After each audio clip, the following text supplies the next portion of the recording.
आदाब, सलाम, नमस्कार। Welcome to new India education trust social reform series. दोस्तों, आपको मालूम है कि हम इस सीरीज में आपकी मुलाकात समाज के उन कारकुनों से कराते हैं जो सामाजिक सेवा भाव रखते हैं और समाज में बदलाव लाने की फिक्र करते हैं। आज हम ऐसे ही एक मेहमान से आपकी मुलाकात कराएंगे। हो सकता है आप में से बहुत से लोग उन्हें जानते भी हों, चूंकि वो बहुत ही जानी मानी हस्ती हैं, जाने माने कार्यकर्ता हैं, समाज सेवक हैं, जो हमारे समाज में काम करते रहते हैं। उनका नाम है यूसुफ सोरान साहब। यूसुफ सोरान साहब का ताल्लुक जो है वो जोहड़ी गांव है, जिला बागपत में, बड़ौद के पास।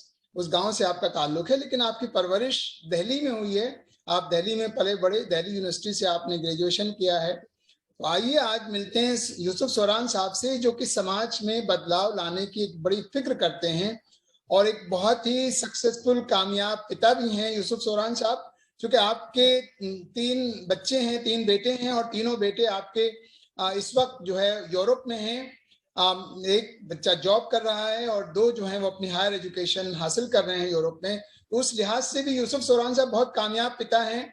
तो हम जानेंगे उनसे ये सब चीजें। पहले हम उनसे बात करेंगे समाज के बारे में, समाज में बदलाव के बारे में, समाज में किस तरह की बुराइयां हैं और कैसे उनको दूर किया जाना चाहिए, इन सब के बारे में हम बात करेंगे। यूसुफ सोरान साहब, आपका बहुत बहुत स्वागत है इस प्रोग्राम में। जी, अस्सलाम वालेकुम। वालेकुम अस्सलाम। और बियॉन्ड क्लासरूम के जो यूट्यूब हमारे व्यूवर्स हैं उनको भी मेरा सलाम जी। यूसुफ साहब, हम शुरू करेंगे, इसी बात से शुरू करेंगे कि हमारे समाज में, खास तौर से जो हमारा समाज है, उसमें किस तरह की बुराइयां आप पाते हैं और उनको दूर करने की जो फिक्र है, वो किस तरह की फिक्र उनको दूर करने की चल रही है इस वक्त, आज के समय में? असल में बुराइयां तो मैं नहीं कहूंगा, लेकिन कमियां हैं जी। हाँ, बुराइयां वो अलग चीज होती है, वो तो सभी के पास हैं। अच्छे और कामयाब लोगों में भी बुराइयां हो सकती हैं, जी। लेकिन हमारी कमी जो 2-4 हुई है, उसकी मैं समझता हूँ कि एजुकेशन की जो लैक ऑफ नॉलेज है, लैक ऑफ एजुकेशन है, वो हमारी जड़ बनी है। एजुकेशन ना होने की बुनियाद पे हम लगातार पिछड़ते रहे हैं, और हमारे बड़े बूढ़े जो हैं, मैं ये मानता हूँ कि हम चौधरी बने बैठे रहे हैं अपने गांव देहात में, अपने घरों पर। और जो हमारी दूसरी कम्युनिटी के लोग थे, वो वहां से माइग्रेट कर गए धीरे धीरे। वो लोग चले गए शहरों में, दूसरे देशों में। उन लोगों ने अपनी जगह हासिल कर ली, अपना मकाम हासिल कर लिया, लेकिन हम लोग उस हुक्का गुड़गुड़ाते रहे और वहीं हंसी ठट्टे होते रहे। उन्होंने कभी सोचा ही नहीं कि हम कहाँ से कहाँ आ गए। ये लापरवाहियां, और उसके बाद हमारा जो इकोनॉमिकली डाउनफॉल है पूरी कम्युनिटी का, जमीनें घट करके हमारी जो सिकुड़ गई हैं। और उसमें जो सबसे बड़ी बुराई है वो दहेज की है। हम लोग अक्सर बातें करते हैं, लेकिन मुझे लगता है कि मैं भी इसमें शामिल हूँ कि हम ईमानदारी से इस बीमारी को दूर करने की हम कभी कोशिश शायद कर ही नहीं पाए, एक मुहिम चला ही नहीं पाए हैं। जी। नहीं, ये तो बहुत बड़ी बुराई है, या कमी कहिए, जैसे आपके अल्फाज में अगर मैं उसको कहूँ तो कमी है। और दहेज प्रथा ये खालिस यानी हमारे उसमें नहीं, बल्कि मैं समझता हूँ कि पूरे हिंदुस्तान में एक बहुत बड़ा मर्ज बन के ये फैला हुआ है, ये जो दहेज की जो कमी है, और दहेज के बारे में जो लोग जिस तरह से सोचते हैं, वो, और उसके बारे में सही मायनों में जो जिस तरीके से एक मिशन चलना चाहिए। हालांकि सरकारें भी कोशिश करती रही हैं इस बारे में, लेकिन खालिस सरकार के करने से कुछ नहीं होगा जब तक वो नौजवान तबका जो इस में शामिल है, जब तक वो तबका इससे नहीं जुड़ेगा, जब तक वो खुद जो है वो ये कहना ना बंद कर दे कि मुझे जहेज नहीं चाहिए, मुझे जहेज नहीं चाहिए, ये कहना होगा हर जवान को, तभी वो मसला हल होगा, तभी वो मिशन कामयाब होगा। जी जी, सही कह रहे हैं जी। तो इसको कैसे, मान लीजिए समाज सेवक होने के नाते जो है, एक मान लीजिए हम अपने अपने गांव से, अपने कस्बे से, अपने अपने जिले से, अपने समाज से शुरू करें, तो धीरे धीरे लगता है कि वो पूरे समाज में, पूरे देश में, पूरे राज्य में फैल सकती हैं इस तरह की बातें। किसी ना किसी को तो उदाहरण पेश करना होगा ना। हाँ हाँ, खासतौर पे हमारे जो यंगस्टर्स हैं, जो आगे आ रहे हैं, काम भी कर रहे हैं या हायर एजुकेशन हासिल कर रहे हैं, हम एजुकेशन की बात करते हैं, हमें तरबियत की भी बात करनी चाहिए कि अब हमारा जो जो स्टूडेंट है या हमारा जो यंगस्टर है, अब वो ऐसा होना चाहिए जो रिश्तों को जोड़े। अब हमने एक ईगो बना रखी है, हमें लगता है कि अगर हमें दहेज मिलेगा तो समाज में हमें मकाम हासिल होगा, हमारे पास प्रॉपर्टी है जब, माल दौलत है जब, और नहीं है तब भी। तो एक ईगो स्टेटस सिंबल बन गया है। और इस दहेज की सबसे बड़ी परेशानी ये है कि लड़की के दहेज को माँ बाप जो शुरू से जोड़ना शुरू कर देते हैं, उसकी वजह से बहुत सारे नौजवान अपनी एजुकेशन को पाने में नाकाम रह जाते हैं। माँ बाप का सीधा सा जवाब होता है कि भाई तुम बड़े हो गए हो, जवान हो गए हो, अब तुम्हें तुम्हारे लिए करें कि बेटी का निकाह करें कि बेटी को रुखसत करें, फला ने इतना दे दिया, फला ने उतना दे दिया। तो जहाँ इस तरह की बातें आ रही है तो अब नौजवानों को सामने आना ही पड़ेगा और उनको रिश्तों को निभाना और जोड़ना और उसमें मोहब्बत पैदा करना दिखाना पड़ेगा। ये मुझे लगता है कि जी नहीं, बात आपने बिल्कुल सही कही, लेकिन एक चीज और नजर आती है आजकल कि जहां एजुकेशन ज्यादा आई लड़कों में और ज्यादा पढ़े लिखे लड़के हो गए, तो वहां मुझे लगता है कि शायद दहेज की डिमांड और ज्यादा बढ़ गई, जो कम होनी चाहिए थी वो डिमांड और ज्यादा बढ़ गई। इसीलिए मैंने एजुकेशन के साथ में तरबियत को जोड़ा है। हमें तरबियत भी चाहिए, वो बड़ों का अदब कर सकें, समाज में मोहब्बत कर सकें, अपनेपन की उनके अंदर मिठास हो, मोहब्बत हो। जब उनको ये चीजें महसूस होंगी और उनको पता होगा तो अपने माँ बाप से कह सकते हैं कि नहीं, दहेज से नहीं होगा। और मुझे जैसे भी आपने कहा कि हमें दहेज नहीं चाहिए, जी ये बातें कहलवाने वाले और कहने वालों को अब सामने आना ही पड़ेगा। बिल्कुल सही, ये बात सही कही। और एक चीज और मुझे देखने में आई है, जो काफी ग्रुप्स में डिस्कशन होता है या कहीं ना कहीं मीडिया में डिस्कशन होता है, वो ये रहता है कि साहब गरीब जो तबका है या मिडिल क्लास जो है वो तो बात करते हैं दहेज देने ना देने की बात करते हैं, लेकिन जो हाई सोसाइटी है या पैसे के एतबार से ज्यादा अच्छा ऊंचा तबका है, वो बात तो करता है दहेज ना देने की, लेकिन उन्हीं के यहाँ सबसे ज्यादा जो है वो दहेज चलता है, और वो एक मॉडल या एग्जाम्पल पेश नहीं करते मिडिल क्लास के लोगों के सामने। जी जी जी। हाँ, इसमें जो समाज के जो मोतबर लोग हैं जिन्हें हम अपना रहबर या रहनुमा मान रहे हैं, उनसे समाज ज्यादा तवक्कुर रखता है और उनको अपनी जिम्मेदारी निभानी भी चाहिए। जी क्योंकि अगर एक आम आदमी दहेज नहीं ले रहा है तो उससे कुछ ज्यादा बड़ा इफेक्ट नहीं पड़ता है। इफेक्ट पड़ेगा जब हम सब इसमें शामिल हैं कि हमारे जो मुहज्जब लोग हैं, हमारे जो जिम्मेदार लोग हैं, जिन्हें हम रहबर की नजर से देख रहे हैं, या समाज में दबंग लोग, जी तो उनका उनका सामने आने से एक तो समाज पर उसका रिफ्लेक्शन पड़ता है और जी बदलाव आने के चांस और ज्यादा बढ़ जाते हैं जल्दी से। जी जी। तो नहीं, सब कुछ एक सामने मैंने आना ही देखा पड़ेगा। कुछ कुछ समाज में ऐसा भी देखा है, कुछ लोगों में ये प्रथा जी भी है इस चीज को खत्म करने के लिए, दहेज को खत्म करने के लिए। मैं कई एग्जाम्पल भी दे सकता हूँ। साउथ जी में जी कई जगह ऐसा होता है, महाराष्ट्र में, गुजरात में कई जगह ऐसा देखने में आया है, बल्कि हमारे यहाँ उत्तर प्रदेश में भी कई कम्युनिटीज ऐसी हैं जिनमें ये देखने में आया कि वो कलेक्टिव मैरिजेस करते हैं, जी जी इकट्ठी जी। एक साथ मैरिजेस होती हाँ हैं, एक साथ 50 शादियां होती हैं, एक साथ 100 शादियां होती हैं, एक ही पंडाल में जो है वो 100 फेरे फिर जाते हैं या निकाह हो जाते हैं, ऐसा देखने जी में जी आया है। ये एक बहुत अच्छा उदाहरण है और इससे हम सीख सकते हैं, जिससे खर्चे जो हैं, अखराजात जो हैं, शादी ब्याहों पर जो अखराजात होते हैं वो काफी जी कम जी। किए जा सकते हैं। हाँ, बिल्कुल दुरुस्त राय है आपकी। और ये इंडिया का ही कल्चर है, ये भी जो आप बयान कर रहे हैं, साउथ इंडिया का बता ही रहे हैं, तो इसको फॉलो किया जा सकता है और सीखा जा सकता है। तो इसके बारे में किस तरीके से जो है वो अपने समाज में, जो हमारा आप कह सकते हैं कि जो भी चार पांच जो अजला हैं, गाजियाबाद से लेकर के और बिजनौर तक, जी ये जी जो 5-6 जिले हैं, इनमें किस तरह से लोगों को जोड़ा जाए और किस तरह से ये एक ऐसी मुहिम चला जाए कि भाई जो है कलेक्टिव शादियां कर ली जाएं, इकट्ठे एक साथ 50 शादियां हो जाएं, एक साथ 20 शादियां हो जाएं, 10 शादियां हो जाएं, जिसमें अखराजात कम हो जाएंगे। और वो अखराजात जो हैं उसको शिक्षा के ऊपर, क्योंकि हमारे यहाँ शिक्षा का स्तर बहुत बहुत ही नीचा है, यानी जी जी खासतौर से मैं अगर कहूँ तो मुस्लिम समाज जो है वो तो जी एजुकेशन में हिंदुस्तान में हमारे पास बहुत सारी रिपोर्ट्स मौजूद हैं जहां मुसलमान जो है वो एजुकेशन में सबसे ज्यादा बैकवर्ड है। जी क्योंकि जी हम बहुत सी दूसरी जगहों पर हम खर्चे करते हैं, लेकिन तालीम का जहां तक ताल्लुक है उस पर हम खर्चा बहुत कम करते हैं, वहां इन्वेस्टमेंट करने से कतराते हैं। जी, सही कह रहे हैं आप, सही कह रहे हैं। तो इसको किस तरीके से जो है इसको एक मुहिम शुरू की देखिए, जा सकती है? मैं मैं एक एग्जांपल देना चाहता हूँ। मैं किसी को तालीम के लिए लोगों को बोल रहा था कि जब तक हम लोग कुछ कर नहीं पाए थे मैं अपनी लाइफ में ज्यादा, तो मेरे एक दोस्त ने बड़ी खूबसूरत मुझसे बात कही, कहने लगे यूसुफ, लोग उनकी सुनते हैं जिसके पीछे वजन होता है, जो कुछ करके दिखाते हैं, जहाँ जिसका कोई मकाम होता है। तो जो जिम्मेदार लोग हैं ना समाज के, जिनको हमने अपना पॉलिटिकली या सोशली या फिर जो है इलाके एतबार से, बिरादरी के एतबार से हमने उनका जिम्मेदार बनाया है, उन लोगों को जो हम इकट्ठा करेंगे, उनके साथ बैठ के जब ये डिस्कस करेंगे तो इस काम को आसानी से किया जा सकता है। अभी क्या हो रहा है, अगर यंगस्टर्स बदलना चाहे अपने आप ही बिना उन लोगों से मिले, तो उसमें मुश्किलें आ जाती हैं, कंट्रास्ट हो जाता है आपस में जो है। क्योंकि अब जो बूढ़े लोग बैठे हैं हमारे जिम्मेदार पहले से हमारे ऊपर, वो कभी नहीं चाहेंगे कि कल का नौजवान आकर के मुझे हुक्म जारी करे मेरे लिए।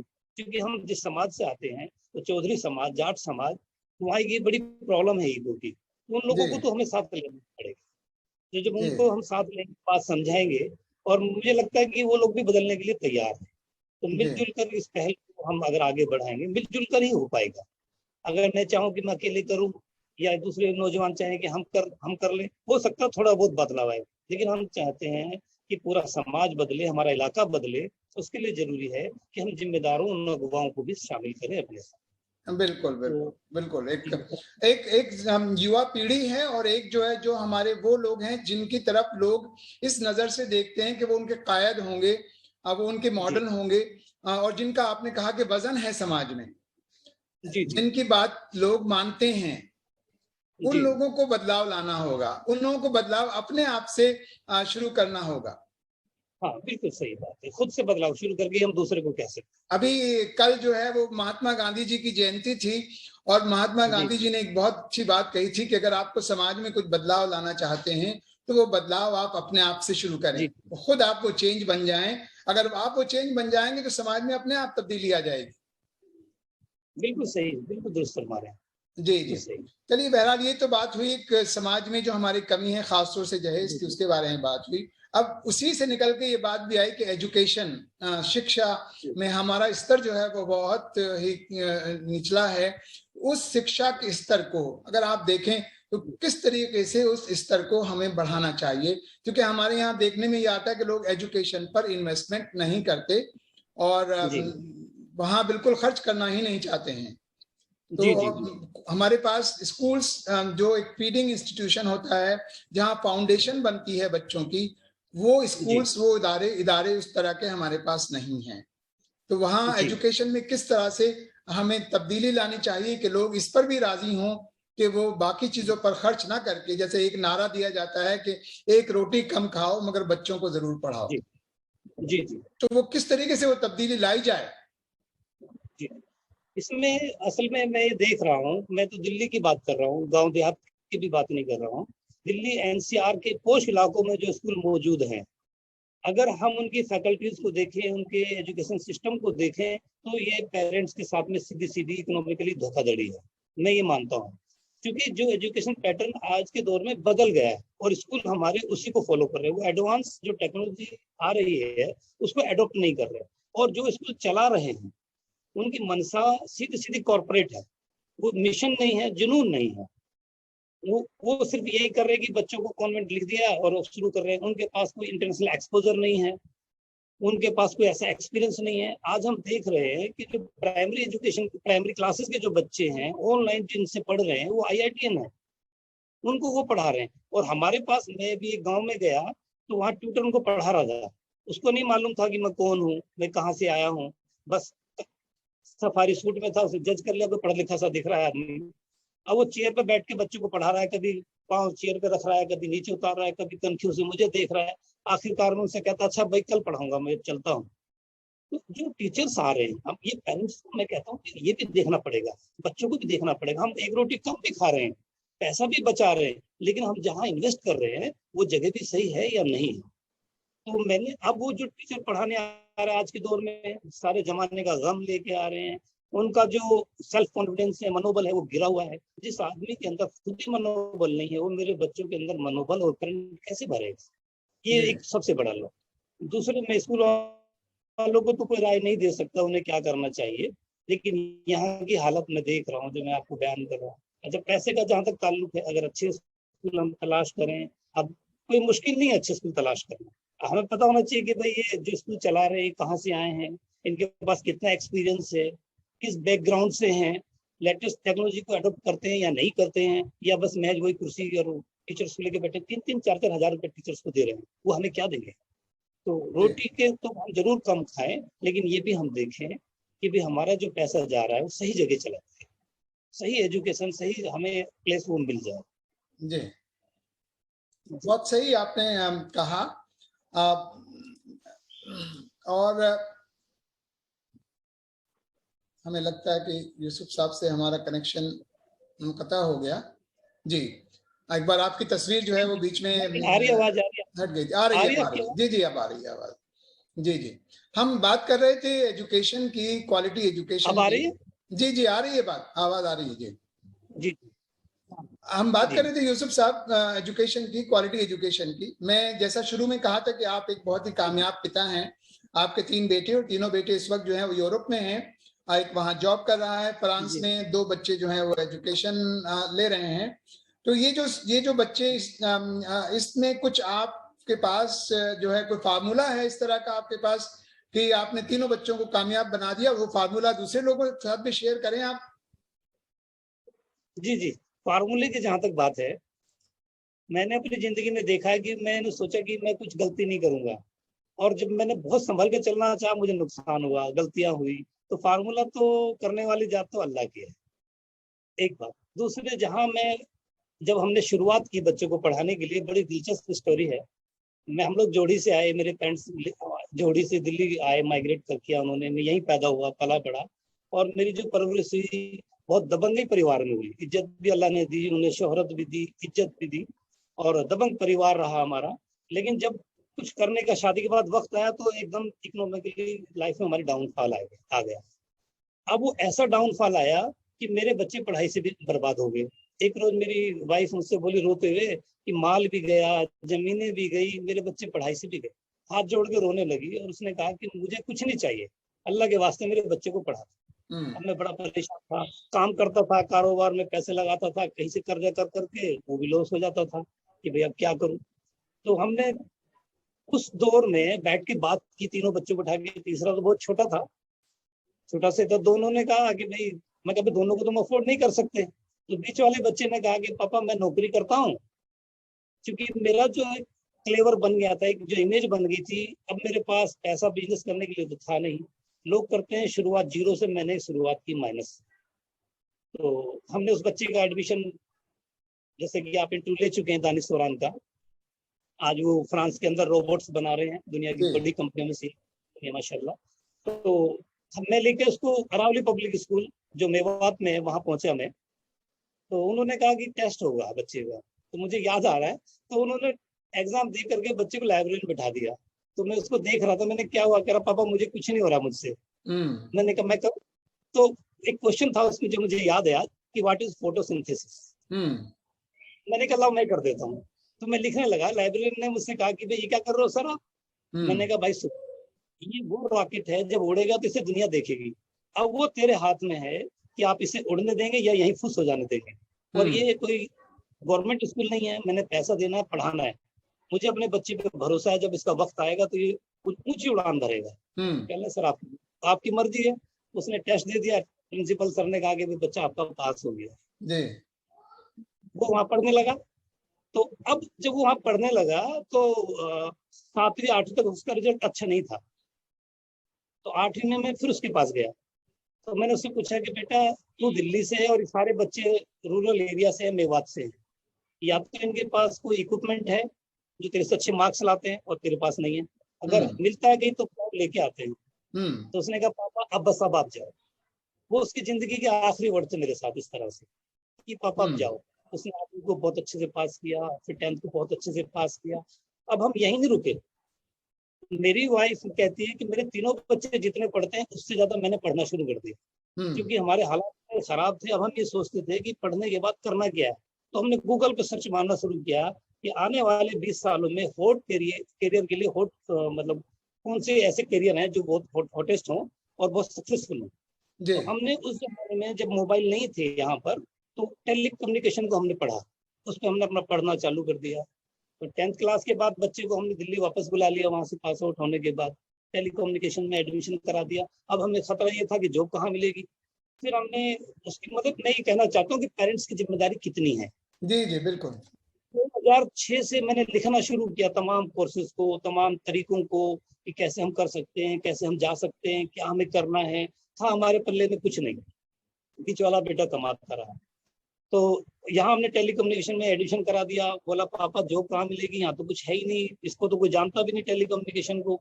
तो मैंने क्या किया, जो लोग वहाँ के सीनियर पास आउट थे, स्टूडेंट थे, जो बड़ी जॉबों पे पहुंच चुके थे, उनका डाटा निकाला कॉलेज से कि भाई मैं इनसे कहूंगा मेरे बेटे ने भी यहाँ से किया। मैंने एक वो तरीका ढूंढा कि अगर मैं आगे नहीं पढ़ा पाया तो यहाँ इनके थ्रू खड़ा करूंगा।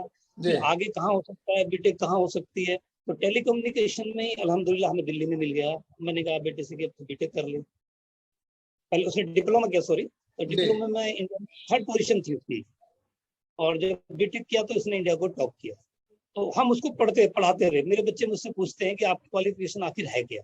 तो क्वालिफिकेशन नथिंग, सिर्फ ये था कि हमने उस चीजों को गहरे से डीपली पढ़ना शुरू किया, ये होता क्या है, जाना कहाँ, हमने करना क्या है। तो अल्हम्दुलिल्लाह उसने बीटेक किया, और जब इंडिया को टॉप किया तो बिरला इंस्टीट्यूट में उसका एडमिशन हो गया पिलानी। जी उनका वहाँ टाइप था, तो वो हैरान हो गए बच्चे का परफॉर्मेंस देख करके। तो अल्लाह का शुक्र है, वहां से उसका जाना हुआ फ्रांस। पहला साल उन्होंने मास्टर्स का यहीं किया और बहुत अच्छे से किया। जैसे इंटरव्यू में अपने बता चुके हैं, उसमें आगे नहीं जाना चाहता। जी तो जी अल्हम्दुलिल्लाह वो चले। तो छोटे बेटे को हमने एक इंस्टीट्यूट में छोड़ा था, बीच वाले को, जहाँ वो जॉब कर रहा था। तो उस जॉब करते करते उस वारिस ने इंटरनेट को खोज निकाला, और इंटरनेट पे उसने अपनी पढ़ाइयों को, अपनी कोर्सेज को इतने अच्छे से किया कि वो बिना क्वालिफिकेशन भी हायर एजुकेटेड स्टूडेंट्स को पढ़ाने लग गया, जी जो परसुइंग स्टूडेंट। तो हमने मतलब पेरेंट्स अपने बच्चों पर फेथ करें। मैं उस बच्चे पर यकीन कर रहा था जो अपना 7वीं क्लास का एग्जाम नहीं निकाल सकता था। जी हमने जब वारिस को बीच वाले बेटे को बोला, तो मेरे पापा ने कहा, मेरे अब्बा ने मुझसे कि बेटा तू तो कहता था सबको बनाऊंगा। मैं कहा पापा अब्बा भी थका थोड़ी ना हूं मैं, इंशाल्लाह रास्ता निकलेगा, अल्लाह कोई निकालेगा। जी जी तो अल्लाह का शुक्र है कि छोटे भाई ने बड़े भाई को पढ़ाया और मुझे खिलाया, और हमारा घर चल रहा है। माशाल्लाह। ये वो दौर है कि मैं इसको बयान नहीं कर सकता। मेरे रिश्तेदार साथ छोड़ गए, बहुत सारी दिक्कतें आई इसमें। लेकिन मैं नसीहत बतौर खुद को भी कहना चाहता हूँ, दौर कोई भी हो, आप कितने भी कामयाब हो, किसी का मजाक मत उड़ाइए। बिल्कुल सही बात। तो बिल्कुल सही लेकिन बात। हालांकि जो भी सामने क्रिटिसिज्म आया है, उसको मैंने चुनौती के तौर पे कबूल किया है अल्हम्दुलिल्लाह। जी और जी हालात के लिए मैं नहीं यही बहरहाल है कि ये भी बहुत अल्टीमेटली नहीं। अल्टीमेट रिजल्ट ये है कि मेहनत बच्चों ने की, आपने मेहनत की, आपका एक विजन था, आपने छोटे छोटे टारगेट्स अपने सामने रखे और अल्टीमेटली कामयाबी बच्चों को मिली है। यही मेरे ख्याल से कामयाबी का सबसे बड़ा जो राज है वो है डिटर्मिनेशन, मेहनत, और अपने सामने जी एक गोल गोल रखना अपने सामने कि मुझे यहाँ जी पहुंचना है, ये मेरी मंजिल है और इस मंजिल तक पहुंचने का ये रास्ता है। ये चूंकि जी आप बच्चों को गाइड कर सके, उनको बता सके, और आपकी मेहनत और उनकी वालदा की दुआएं और ये सब रंग लाई, और आज अल्हम्दुलिल्लाह वो बच्चे कामयाब हैं और यूरोप में हैं इस वक्त। बहरहाल ये बहुत बड़ी खुशी की बात है सभी के लिए, और आपके लिए खास तौर से मैं ये कहूँगा कि आप चूंकि एक फिक्र रखते हैं समाज में तब्दीली की, और आप उसके ऊपर हमेशा कोशा रहते हैं, कोशिशें करते रहते हैं, साथियों को जोड़ते रहते हैं। इस तरह की मेहनत जारी रहनी चाहिए, और इसको एक मूवमेंट में तब्दील करें कि नौजवानों को, खासतौर से उन लोगों के लिए जिनका समाज में असर है, जो वजन रखते हैं समाज में, उन लोगों को आप जी जोड़ने की कोशिश करें और उनसे कहें कि वो खुद उदाहरण बने दूसरों के लिए, एक मॉडल बने दूसरों के लिए, और फिर लोग जरूर उसको फॉलो करेंगे, और वो जो कमियां हैं समाज में, वो कमियां जरूर दूर होंगी समाज में। और खासतौर से एजुकेशन का स्तर जो है वो धीरे धीरे बढ़ेगा अगर लोग ये कन्विंस हो जाएं कि अगर हम दूसरी चीजों पर खर्च करते हैं तो शिक्षा पर क्यों नहीं। जी जी हम त्योहार इस तरह से मनाते हैं कि त्योहारों पर हम खूब खर्च करते हैं, खूब नए नए कपड़े बनाएंगे, खाने पीने खूब बनाए जाएंगे, सब कुछ किया जाएगा। लेकिन जब शिक्षा पर खर्च करने की बात आती है तो वहां कोशिश ये रहती है कि साहब वो बस सरकारी स्कूलों में, मैं सरकारी स्कूलों की बुराई नहीं करूंगा क्योंकि सरकारी स्कूलों से पढ़ने वाले बच्चे भी बहुत आगे निकले हैं, आईएएस ऑफिसर्स भी बने हैं, सिविल सर्विसेज में खूब ज्वाइन किया है। लेकिन बहरहाल एजुकेशन जो है उसके ऊपर भी इन्वेस्टमेंट करना चाहिए और वो बेस्ट इन्वेस्टमेंट होता है एजुकेशन जो है। बिल्कुल बिल्कुल सही कहा जी बहरहाल यूसुफ दूसरे साहब बहुत बहुत शुक्रिया आपका, आपने वक्त निकाला।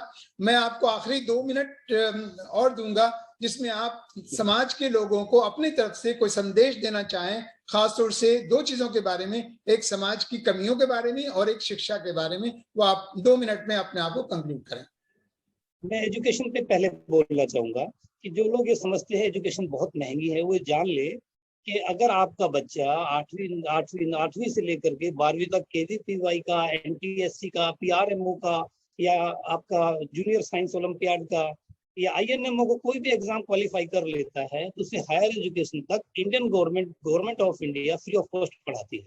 यही नहीं है, बल्कि उनका जो मेथड है, जो आईआईटी जो हम सुनते हैं, ट्रिपल आईटी सुनते हैं, एनआईटी सुनते हैं, तो वो उनसे भी बेहतर रैंक है इंडिया के इंस्टीट्यूट की, जैसे आईआईएससी है, आईआईएसटी है, और हमारे पास आइजर है, नाइजर है, सीबीएस है, आईएसआई है।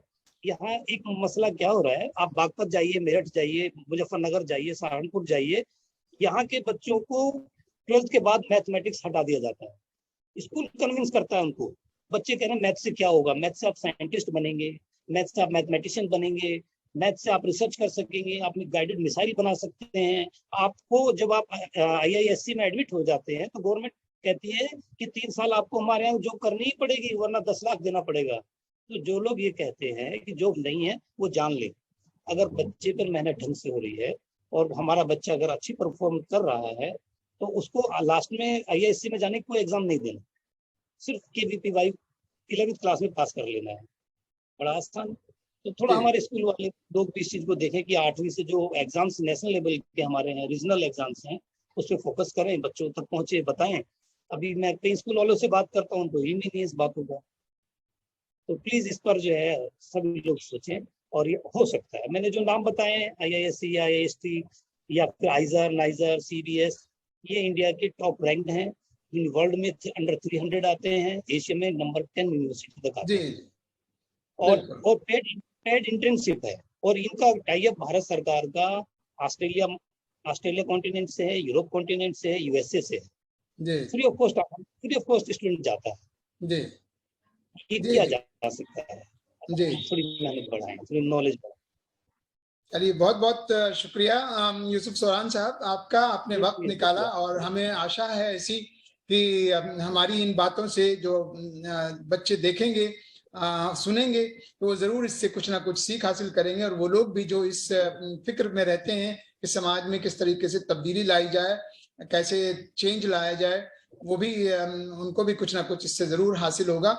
और आगे इस मिशन को आप आगे बढ़ाएं, और धीरे धीरे वो कहते हैं कि जब मैं अकेला ही चला था जाने भी मंजिल मगर, जब आप भले ही आप अकेले चलें, लेकिन वो कहते हैं कि लोग आते गए और कारवां बनता गया। तो कारवां इसी तरीके से बनता है कि कहीं ना कहीं कोई आदमी, कोई शख्स शुरुआत करता है और वो फिर कारवां बन जाता है। तो कहीं ना कहीं शुरुआत तो होनी चाहिए। बहुत बहुत शुक्रिया यूसुफ साहब आपका, आपने वक्त निकाला, बहुत बहुत शुक्रिया।